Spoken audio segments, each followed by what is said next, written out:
Hello and welcome to another Friday football forecast. I'm Jeff Jones, and as usual around this time of week, I'm joined by the other two members of the KVUE Sports team. We're taking a look ahead to Saturday's UT football game against TCU, and it's a chance, guys, for the next biggest win of the season for UT. They're welcoming a number 4 ranked team in the nation inside of DKR Texas Memorial Stadium. And Tyler, there's going to be a familiar face for Horned Frog fans on the Longhorns sideline and in the coach's box in Gary Patterson.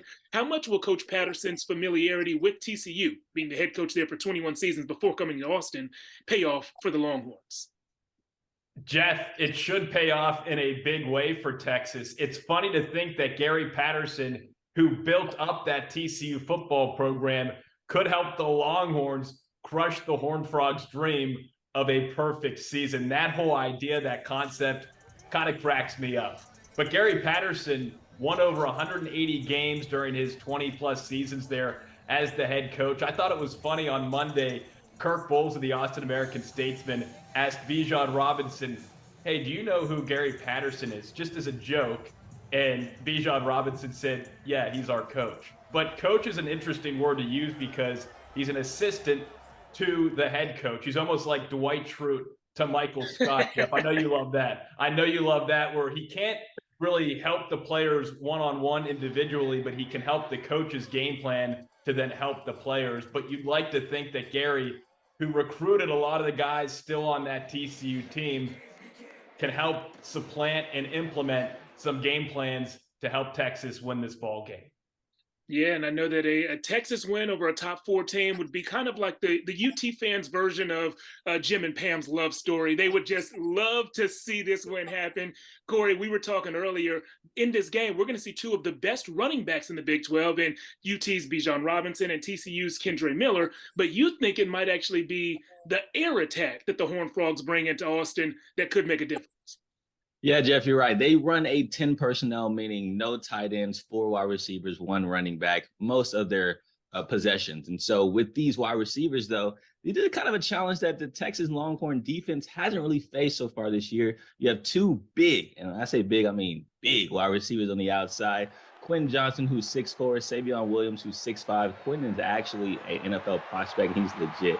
Now, the question is, who's going to be guarding them? So we have Brian Watts, who's coming off an injury. He played well last week, but he's still not fully 100%.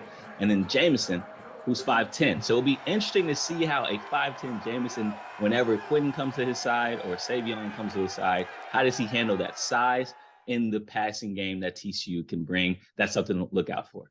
Now it's time to let the people know what we think is going to happen on Saturday. Who's going to win? What's the score? Tyler, give us your prediction. Jeff, you and I were in Fort Worth last year. We saw Texas beat TCU on the road. Little did we know that would be one of just 2 true road wins for Steve Sarkisian at this point in his coaching career on the 40 acres. TCU has won 6 of the last 8, 4 of the last 5 here in Austin.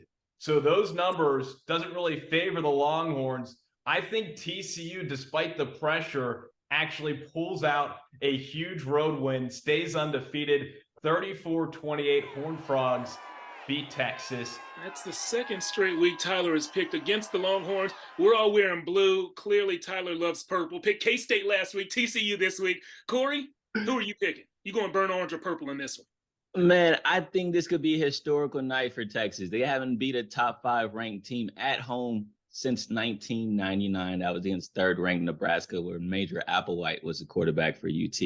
And I think it's going to be a new date set. 38-35, UT wins. I'm going to fly through my prediction real quick. I think UT wins this one 38-30, fairly high scoring. So take the over on that one, and both the points and the spread. I think it's sitting at 7 for Texas right now. That's what we think is going to happen on Saturday. On Friday, though, later tonight, we have plenty of high school football to rattle off for you. Stay right there. Friday Football Fever is coming up soon.